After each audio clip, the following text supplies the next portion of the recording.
अगली ही सुबह एम्परर फिर से टोमा के दरवाजे पे खड़ा था और वो तो मुस्कुरा रहा था। तो टोमा सोचता है, ये आदमी, इसमें ज़रा भी शर्म नहीं है, फिर से आ गया। तो टोमा कहता है, कल आप आए थे लेकिन मुझे लगता है आपके पास काफ़ी ज़्यादा फ्री टाइम है। तो वो कहता है, मैं तो दिन के वक्त आया था, है ना, आपको कोई गलत फहमी हुई होगी। वैसे भी मैंने लेडी से वादा किया था, मैं उनको लेने आऊँगा। तो टोमा कहता है, हाँ आपने वादा किया था, फिर भी मुझे लगता है लेडी की तबीयत ठीक नहीं है, इसलिए अच्छा होगा आप चले जाएं। वैसे भी कल रात कुछ अनफॉर्चुनेट इंसिडेंट हुआ था, तो इसलिए लेडी आपसे नहीं मिल सकती। लेकिन अगले ही पल सिलिसिया उसके पीछे खड़ी थी। वो कहती है, ड्यूक आप आ गए। तो टोमा उसे देखता है, कहता है, क्या तुम रिकवर भी हो गई और तुमने अपना ड्रेस भी चेंज कर लिया। और वो तो शौक खड़ा था। और एम्परर और सिलिसिया वो तो मुस्कुराए जा रहे थे। तो सिलिसिया कहती है, हाँ हाँ मैं जल्दी उठ गई और देखो मैं तैयार भी हो गई, अब मैं बिल्कुल ठीक हूँ, है ना। तो एम्परर कहता है, आप तो बहुत ज़्यादा हेल्दी लग रही है माई लेडी। तब यूजीन वहाँ से जाने लगता है। तो कहता है, वेल मैं आप दोनों को अकेले छोड़ देता हूँ ताकि आप लोग अपना टाइम एंजॉय कर सकें। तो हमारा एम्परर कहता है, क्या आप हमारे साथ जाना पसंद करेंगे नॉर्दर्न बॉस। तो वो कहता है, क्या। तो एम्परर कहता है, मुझे लेडी के साथ कुछ डिस्कस करना है, लेकिन मुझे उनके साथ जो डिस्कस करना है मुझे लगता है टोमा र्यूकन का भी वो सुनना बहुत ज़्यादा ज़रूरी है। तो वो कहता है, क्या आप ये क्या प्लान कर रहे हैं। और उसके बाद सीन चेंज होता है और हमें रेस्टोरेंट का सीन दिखाया जाता है जहाँ वो तीनों बैठे हुए थे और शेफ उनके सामने खाना रखता है। और खाने को देखकर हमारी सिलेसिया तो बहुत ज़्यादा खुश हो जाती है। हाँ सिलेसिया, मैं भी खाने को देखकर बहुत ज़्यादा खुश होती हूँ। और यूजीन और एम्पर वो तो वहाँ बैठे हुए थे और एक दूसरे को घूर रहे थे। यूजीन सोचता है, पता नहीं ये क्या कहने वाला है। और यान फैरजा, पता नहीं इसके दिमाग में क्या चल रहा है। और तब एम्पर अपनी बात शुरू करता है। वो कहता है, लेडी, क्या आपको यूजीन विनर के बारे में कुछ पता है।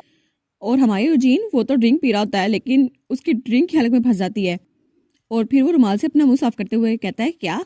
तो हमारी सिलिसिया कहती है, ऑफ कोर्स वो सर्वन का प्रिंस है ना। तो वो कहता है, हाँ आपको तो इस बारे में बड़ा पता है। तो सिलिसिया कहती है, वो बास्टर्ड, उसको मेजेस्टी ने पकड़ ही लिया था, लेकिन उन्हें उस पर रहम नहीं खाना चाहिए था। मेरे फादर बहुत ज़्यादा फ्रस्ट्रेटेड थे इस बारे में। तो वो कहता है, ओ आपके फादर मतलब बैरन मैजरिन है ना। तो यूजीन बेचारा वो तो घबराया हुआ था। वो कहता है, क्या मुझे मर जाना चाहिए था। तो वो कहती है, हाँ हाँ सर्वन ने वार स्टार्ट की थी, तो कोई अच्छी बात नहीं है। वैसे भी उन पागलों का मरना जरूरी था। और 10 सालों में हमने जितनी मुश्किलात फेस की है ना, तो एम्पर को उसे मार देना चाहिए था, क्या नहीं मारना चाहिए था। तो यूजीन बेचारा वो कहता है, ओ नो, मेरे मुंह पे मेरी बेइज्जती कर रहे हैं। और एम्पर बेचारा वो तो हंसी कंट्रोल करने की कोशिश करता है। तो सिलिसा कहती है, फिर भी यूजीन विनर वो आदमी, हमें उसे अभी कैच करना होगा और उसे मार देना होगा ताकि वो दोबारा से कोई ट्रबल ना काज कर सके। और वो तो बड़ी पुरजश लग रही थी। तो एम्पर कहता है, हाँ हाँ मुझे भी ऐसा लगता है और आपने बिल्कुल ठीक कहा, हमें उसे मार देना चाहिए। तो यूजीन सोचता है, यान फेरजा आखिर ये करना क्या चाहता है और ये ड्यूक बनकर आखिर मेरे बारे में ऐसे बात कैसे कर सकता है। तब सिलिसिया कहती है, योर ग्रेस ड्यूक आप भी फेरजा से हैं ना। तो एम्पर कहता है, हाँ ये तो बिल्कुल ठीक बात है। तो वो कहती है, तो आपको खुद को ड्यूक नहीं कहना चाहिए।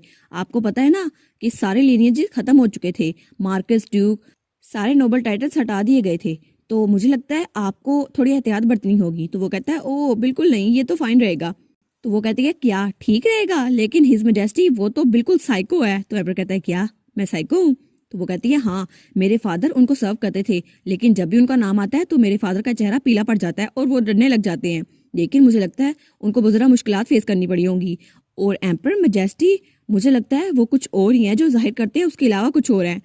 और सिलिसिया का डैड बेचारा वो तो गिल्ड की वजह से परेशान रहता था, लेकिन सिलिसिया को कौन बताए। और तब सिलिसिया कहती है, आपको नहीं पता, मैं इसी वजह से वापस नहीं जा पा रही क्योंकि वहाँ पे मैजेस्टी है और मुझ पे किसी ने इनाम रख दिया था। लेकिन मैंने सुना है वो बिल्कुल पागल हो जाता है जब उसके हाथ में तलवार होती है और वो तो नोबस को भी मार देता है। तो एम्पर कहता है, वेल वो बागियों को जिंदा नहीं छोड़ सकता ना, ट्रेटर्स होते हैं जो उसको मारने की कोशिश करते हैं। तो यूजीन कहता है, चलो मेरी बेइज्जती करने लगा था ना, इसकी भी हो गई। तो हमारी सिलिसिया कहती है, लेकिन सबसे ड्रामनी चीज़ ये है जो बैटल ऑफ कैरन प्लेन पे हुई थी और उसमें उसने बहुत से लोगों को मार डाला था। तो एम्पर कहता है, क्या। और फिर वो कहता है, लेकिन उसी की वजह से वार खत्म हो गई। लेडी एक्चुअली मुझे लगता है एम्पर बहुत अच्छा इंसान है। और फिर वो कहता है, और आपके फादर वाइकाउंट मैजरिन, मैंने सुना है वो कैपिटल में रह रहे हैं, क्या आपको इसके बारे में पता था। तो सिलिसिया कहती है, क्या मेरे फादर, क्या आप मेरे फादर को जानते हैं। तो वो हंसते हुए कहते हैं, हाँ हाँ मैं उनको जानता हूँ और वैसे भी मेरे रॉयल फैमिली के साथ भी बहुत अच्छे ताल्लुकात हैं। तो माई लेडी, क्या आप मेरे साथ कैपिटल वापस जाने के बारे में सोच सकती हैं। और वो तो बड़े प्यार से कह रहा था। तो हमारा यूजीन कहता है, क्या अचानक कैसे। लेकिन तभी वो कहने लगता है, लेडी तो। और फिर वो कहता है, नहीं एक सेकंड रुको, आखिर मेरा बोलने का हक क्या है। मैं तो बस उसको यहाँ पर लेके आया था, मैं उसका गार्डियन थोड़ी ना हूँ। मैं तो उसको बस एक कन्फ्लिक्ट से बचा रहा था क्योंकि उसका पोस्टर छपा हुआ था। लेकिन मुझे कुछ नहीं बोलना चाहिए। और सबसे इम्पोर्टेंट बात, उसने कहा था हम इतने क्लोज हो गए हैं, वो एक दूसरे को नाम से बुलाएं, लेकिन मुझे उसके साथ क्लोज नहीं होना था। तब सीसा कहती है, योर ग्रेस, आप मेरे फादर के फ्रेंड है। तब यूजीन कहता है, मुझे लगता है आपको कैपिटल वापस चले जाना चाहिए माई लेडी, और मैं फ्लोरिया में रहूंगा, मुझे कुछ बिजनेस है यहाँ पर। तो सीसा कहती है, ओ अच्छा, वेल मुझे वापस जाना ही था, तो अच्छा रहेगा मैं आपके साथ ही चली जाऊँ। तो एम्पर कहता है, ठीक है तो हम लोग अभी चलें। तो सीसा कहती है, क्या, लेकिन अभी क्यों, मैंने तो खाना भी खत्म नहीं किया। तो वो कहता है, लेकिन डिले करने की कोई रीजन भी तो नहीं है। तो सिलिसा कहती है, लेकिन विला में मेरी चीजें पड़ी हुई हैं, उनको कौन लेके आएगा। तो वो कहता है, मैं उसको बाद में भिजवा दूंगा, लेकिन मुझे लगता है हमें अभी घर जाना चाहिए माई लेडी। और वो तो सिलिसा के पास आ गया था। वो कहता है, आपको भी उठना चाहिए, और फिर हाथ बढ़ाकर उसको उठाता है। तो सिलिसा कहती है, तो मुझे यहाँ से जाना ही होगा। तब यूजीन वहां से उठते हुए सोचता है, मैंने हमेशा सोचा था एक दिन वो वापस चली जाएगी, लेकिन मैंने एक्सपेक्ट नहीं किया था ये इतनी जल्दी हो जाएगा। और उसने तो गुड बाय भी नहीं कहा। तो सिलिसिया पीछे मुड़कर देखती है यूजीन की तरफ, और एम्प्रेस कहती है, योर ग्रेस, आप थोड़ी देर रुकिए। और तब वो पीछे मुड़कर कहती है, नॉर्दर्न बॉस, और उसको बाय कर रही होती है। वो कहती है, आपकी हेल्प के लिए बहुत ज़्यादा थैंक यू, और मैं आपका कर्जा मोटा शहर में चुका दूंगी, इसलिए आपको फिक्र करने की जरूरत नहीं है। तो वो भी स्माइल करके उसकी तरफ देखता है, और फिर उसकी तरफ हाथ हिलाता है। वो कहता है, हाँ हम दोबारा ज़रूर मिलेंगे साशा। और हमारी सिलिसिया और एम्पर वो भी उसकी तरफ देखते हैं, और उसके बाद हमारी सिलिसिया वो बड़ी प्यारी स्माइल करती है। और फिर वो दोनों वहाँ से जा रहे थे, और पीछे यूजीन वो वहाँ खड़ा उनको देख रहा था, और वो तो थोड़ा उदास लग रहा था। और उसके बाद सीन चेंज होता है, और हमें एक शिप दिखाई जाती है जो थी क्वीन हर्मेस, और वो हाई स्पीड शिप थी। और वो शिप पूरे कॉन्टिनेंट की सबसे आला किस्म की टेक्नोलॉजी से भरी हुई थी, और उसका इंजन बहुत ही ज़्यादा अच्छा था, जो एक हफ्ते तक बिना रुके चल सकता था। और बिलाशुबा वो शिप पूरे एम्पायर में सबसे फास्टेस्ट शिप थी। और तब हमें हमारी सिलेसा दिखाई जाती है, जो शिप पर बहुत ज़्यादा खुश लग रही थी। वो कहती है, वाह समुंदर देखो कितना प्यारा लग रहा है, और वो समुंदर को देख के खुश हुई जा रही थी। तब एम्पर सिलिसिया के पीछे आता है, और वो कहता है, क्या आपको ये शिप पसंद आई और समुद्र का सफ़र। तो वो कहती है, हाँ हाँ ये कितना ज़रा अमेजिंग है, मैंने इतनी फास्ट शिप कभी नहीं देखी, और सच में ये आपके साथ बिलोंग करती है योर ग्रेस। तो वो कहता है, ऑफ कोर्स। तो सिलिसिया वो तो बहुत ज़्यादा खुश रहती है। वो कहती है, आप तो बहुत ज़्यादा हैंडसम हैं, रिच हैं, और पावरफुल भी हैं, आपके पास तो हर एक चीज़ है। तो एम्पर कहता है, हाँ ऑफ कोर्स, मैं बहुत ज़्यादा अमीर हूँ, गुड लुकिंग भी हूँ, और सबसे अहम बात, मेरे पास पावर है। तो मेरे पास वो सारी चीज़ें हैं जो किसी भी इंसान को चाहिए होती है। तो सिलिसिया उसकी तरफ देखती है और सोचती है, वाह ये लाइन तो थोड़ी अनोइंग लगनी चाहिए, लेकिन जब ये आदमी ये कह रहा है तो कितना ज़रा कूल लग रहा है। और एम्पर वहाँ खड़ा उसको बहुत ज़रा हैंडसम लग रहा था। तो तभी एम्पर कहता है, इसलिए माई लेडी मेरे पास बहुत ज़रा पावर है, तो एम्पीरियल फैमिली में जो भी इशू हो मैं उसको हल कर सकता हूँ। लेकिन तभी उनके पीछे जो इंजन था उसमें से आवाज़ आने लगती है। तो वो आगे कहता है, मैं उस मामले को स्मूथली हैंडल कर सकता हूँ। लेकिन तभी वो दोनों पीछे मुड़ के देखते हैं, और उसके बाद हमें यूजीन दिखाया जाता है, जो वहीं बंदरगाह पे खड़ा था, और वो उनकी बोट को जाते हुए देख रहा था। वो सोचता है, गुड, ये तो बहुत ज़रा अच्छा हुआ, मैं बस खुद को डिस्ट्रैक्ट कर रहा था उसके साथ रहकर, वैसे भी मुझे यूजलेस थॉट तो नहीं सोचना चाहिए। और फिर बस मुझे वापस जाना होगा और अपने टास्क पर फोकस करना होगा। तभी एक बूढ़ा आदमी उसके पास से गुजरता है, लेकिन तभी वो रुक जाता है और कहता है, लॉर्ड यूजीन। तो यूजीन वहीं रुक जाता है। तो वो कहता है, मैंने कभी नहीं सोचा था कि इतनी अनएक्सपेक्टेड जगह पे आपसे मिलूंगा।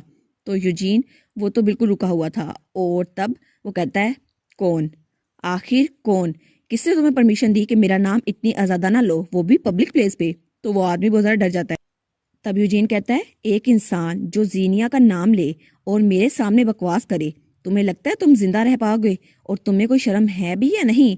तो वो आदमी कहता है, माफ़ कीजिएगा, लेकिन क्या आप सच में जीनिया को छोड़ने वाले हैं। तो यूजीन कहता है, मैं छोड़ूंगा, और जीनिया को तुमने मुझे समझ क्या रखा है, जीनिया मैंने ही बनाई थी, और मैं सर्वन का इकलौता वारिस हूँ। आखिर ये किस तरह की डिलीजन हुई, तुम लोग वही थे ना जिसने एम्पर पे हमला किया, और फिर एम्पर के हाथों पिट कर कहीं चले गए, और सिर्फ अब तुम बचे हो। तुम्हें लगता है तुम्हारी इस बेवकूफ़ी की वजह से मैं कुछ कर पाऊंगा। तो वो कहता है, लेकिन फिर भी योर मैजेस्टी, आपको तो इस प्लान के साथ स्टिक रहना चाहिए, मुझे लगता है इस तरह कामयाब हो जाएंगे। तो वो कहता है, वेल तुम्हें पता नहीं होगा, लेकिन यान फैजा वो थोड़ी देर पहले ही फ्लोरिडा छोड़ के चला गया है। तो वो आदमी कहता है, क्या। और तब उसकी छड़ी नीचे गिर जाती है। वो कहता है, सब कुछ खत्म हो गया, सब कुछ, आपको उनसे बदला ले लेना चाहिए था, मैंने उनके इंजन में खराबी की तो है, लेकिन मुझे लगता है उससे उनकी जान नहीं जाएगी। और तभी दूसरी तरफ हमें हमारा यान फैजा और हमारी सिलिसा दिखाई जाती है, जिनका इंजन वो तो कुछ ज़्यादा खराबी कर रहा था, और उस इंजन से थोड़ी इलेक्ट्रिसिटी निकल रही थी। तो सिलिसिया कहती है योर ग्रेस, ये आखिर क्या हुआ, क्या ये फटने वाला है? तो एम्पर उस तरफ देखता है और सोचता है ओह, आई गेस मैं कुछ ज़्यादा ही बेकार हो गया था क्योंकि मैंने हॉलीडे स्पिरिट इंजॉय की थी, लेकिन मैं कुछ ज़्यादा केयर फ्री हो गया था। मैं एक एम्पर हूँ, एक एम्पायर का, और मेरे जैसा ताकतवर इंसान पूरे एम्पायर में नहीं है। लेकिन इसका ये भी मतलब है कि मेरे एम्पायर में बहुत ज़्यादा दुश्मन है जो हर वक्त चाहते हैं कि मैं मर जाऊँ। लेकिन चाहे कुछ भी हो, कब, कहाँ, कैसे, मैं कुछ भी कर रहा हूँ, वो लोग मुझे जहर देना, मुझे मारना और मुझे नुकसान पहुँचाना कभी नहीं छोड़ेंगे, चाहे मैं कहीं भी चला जाऊँ। इसलिए मुझे लगता है उन्होंने मैजिकल टूल में थोड़ी एक्टिवेशन एरर यूज़ किया है और उसको ओवरलोड कर दिया है, और अब ये तो फटने वाला है और मैं इसको रोक के रहूँगा। अब वो सोचता है मैंने अपना गार्ड डाउन कर दिया, लेकिन मुझे ऐसा नहीं करना चाहिए था। मुझे अपने इर्द गिर्द के एरियाज को पहले ही चेक करना चाहिए था। लेकिन चाहे जिसने भी ये किया हो, मैं उसको बख्शूंगा नहीं। तो उसे पीछे से सिलिसा की आवाज़ आती है, योर ग्रेस, आप फिक्र मत करें, मैं आपको प्रोटेक्ट करूंगी। लेकिन वो उसकी बात नहीं सुनता। वो कहता है चाहे कुछ भी हो जाए, मैं इसको ख़त्म करके रहूँगा। और इन्होंने सोचा था वो मुझे इस इंजन से तबाह कर देंगे। कितने पटैटिक है ये लोग। लेकिन तभी सिलिसिया भी यही बोलती है मैं इसको ब्लो कर दूंगी सकती है, मैं बस इसको सिंपली ब्लो कर दूंगा। और वो अपना फाइन रून यूज करती है और एम्परर वो अपना वाटर रून यूज करता है। लेकिन तभी वो दोनों एक दूसरे की तरफ देखते हैं और कहते हैं क्या दोनों रून यूज कर रहे हैं? लेकिन एक बार जब कोई रून एक्टिवेट हो जाए तो उसे अनडन नहीं कर सकते, और दोनों ही अपने मैजिक को यूज करते हैं। जब advance fire magic different attributes को कोलाइड होते हैं तो धमाका होना पक्का होता है, और तब वो एक दूसरे की तरफ देखते हैं और वहां से धमाका हो रहा होता है। और उसके बाद हमें दूर से उनकी बोट दिखाई जाती है जो पहले बिल्कुल ठीक थी, लेकिन तभी उसमें से बहुत ज्यादा रोशनी निकलती है। तो फिर उस बोट में बहुत ज्यादा धमाका हो जाता है, और उसके बाद वो बोट तो बिल्कुल गायब हो चुकी थी, वहां कुछ भी नहीं था सिवाय धुएं के। और ये सब कुछ कोई दूर से दूरबीन से देख रहा था, और वो थी हमारी क्लैरेंस। वो कहती क्या ये क्या हुआ? अभी तो यहाँ पे बोट थी। सिलिसिया, हिज मैजेस्टी, वो कहाँ गए? और क्लैरेंस वो तो सीक्रेटली उनको गार्ड कर रही थी, लेकिन अब गार्ड करने को कोई बचा नहीं था। और उसके बाद हमें बहुत ज़रा पानी दिखाया जाता है, और फिर किसी के पाँव जो उल्टे थे, और तब हमें हमारा एम्पर दिखाया जाता है जिसने किसी कपड़े की तरह हमारे सिलिसिया को पकड़ा हुआ था, और वो बेचारी वो तो बिल्कुल ही मुरझाई हुई थी। तो एम्पर तो बड़ा गुस्से में लग रहा था। और फिर हमें कुछ घंटे पहले का सीन दिखाया जाता है, और जैसे ही एक्सप्लोजन हुआ एम्पर और सिलिसिया दोनों ने अपना मैजिक यूज़ किया, लेकिन एम्पर ने उस मैजिक के इफेक्ट को रोकने के लिए विंड रून यूज़ किया एक शील्ड के लिए। और उस वक्त सिलिसिया को तभी रियलाइज हुआ कि एक वक्त में 2 रून यूज करने वाला इंसान सिर्फ एक ही हो सकता है, और वो इंसान उसके तो ब्लोंड हेयर और ब्लू आइज है। एक ऐसा इंसान जो खुद को फैजा का ड्यूक बुलाता है, लेकिन फैजा में तो कोई ड्यूक था ही नहीं सिवाय 2 लोगों के, और ये आदमी यही एम्पर है। और तब वहाँ कश्ती डूब जाती है और हमारा एम्पर वो पानी से बाहर निकलता है। वो कहता है डैम, चीज़ें तो कुछ ज़्यादा ही कॉम्प्लिकेटेड हो गई हैं, लेकिन सबसे पहले मुझे उस लेडी को ढूंढना होगा और उसे बचाना होगा। लेकिन जब वो सिलिसिया को देखता है तो वो तैर कर दूर जा रही थी, जैसे यहाँ पे स्विमिंग करना पॉसिबल है, और वो तो एम्पर से बहुत ज्यादा दूर जाने की कोशिश करी थी, लेकिन बेकार। तो एम्पर कहता है माय लेडी आप कर क्या रही हैं? तब एम्पर कहता है माय लेडी आप दूर क्यों भाग रही हैं, आखिर हुआ क्या है? और तब सिलिसिया को आता है मैंने तो एम्पर की बहुत ज्यादा इंसल्ट की थी अभी थोड़ी देर पहले, अगर मैं इसके हाथ अभी लग गई और मैं अनलकी हुई तो ये तो मुझे अभी मरवा देगा, और मैं तो जीना चाहती हूँ। तो वो बहुत तेज से वहां से जा रही थी, और एम्पर वो तो उसके पीछे आ रहा था। वो कहता है लेडी रुके तो सही। तो सिलिसिया कहती है बिल्कुल नहीं, मैं नहीं रुकूंगी। और तब एम्पर चिल्ला कहता है अगर आप अभी ना रुकी तो मैं आपको अभी मरवा दूंगा। तो सिलिसिया कहती है क्या? लेकिन तभी सिलिसिया स्विमिंग करते करते वहीं पर रुक गई थी, और उसकी तो स्पीड ही खत्म हो गई थी, और तब वो डूबने लगती है। लेकिन एम्पर उसको पकड़ लेता है, और उसके बाद वो उसको बचाकर उस आइलैंड पे ले आया था। तो दोनों इकट्ठे बैठे हुए थे, और सिलिसिया उसका तो माइंड ब्लैंक हुआ था। और जब उसे होश आता है वो कहती है योर मेजेस्टी आप योर मेजेस्टी हैं। और एम्पर कुछ बोलता नहीं है, तो वो जल्दी से जाती है, लकड़ियाँ ले आती है और अपनी रून मैजिक से वहां पे आग लगाती है। वो कहती है फायर, हमें फायर की जरूरत है।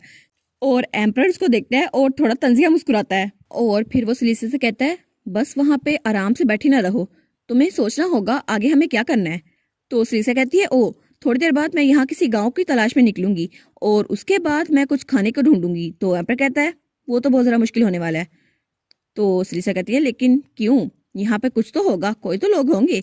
तो एम्पर कहता है वेल ये आइलैंड ये अनइनहेबिटेबल है, यहाँ पे तो लोग रहते ही नहीं है, और यहाँ पर सिर्फ हम दोनों ही हैं। तो सिलिसा कहती है क्या बस हम दोनों? यहाँ पे खाने के लिए भी कुछ नहीं है और लोग भी नहीं है। और उसके बाद वो पूरा आइलैंड दिखाया जाता है जो बहुत ज़्यादा छोटा लग रहा था, और वहाँ पे सिर्फ वो दोनों बैठे हुए थे। वो कहती है क्या हम दोनों अब यहाँ पे मरने वाले हैं, समुंदर के बीचों बीच। लेकिन मुझे तो अभी अपनी जिंदगी बहुत ज़्यादा जीनी थी, मुझे तो नॉर्दर्न ड्यूक से शादी भी करनी थी, और मेरे तो बहुत ज़्यादा ख्वाब थे। आखिर मुझे यहाँ पर रहना क्यों पड़ रहा है, और वो भी एम्पर के साथ, जो कि अभी मुझे कच्चा चबा जाएगा, क्योंकि मैंने उसकी शान में इतनी गुस्ताखी जो की है। और इसी के साथ ये वाला पार्ट यहाँ पर ख़त्म। तो आप लोग बताइएगा आपको ये पार्ट कैसा लगा। प्लीज़ लाइक करिएगा, कमेंट करिएगा और शेयर करिएगा। और जो न्यू व्यूवर्स हैं काइंडली वो चैनल को सब्सक्राइब कर दें।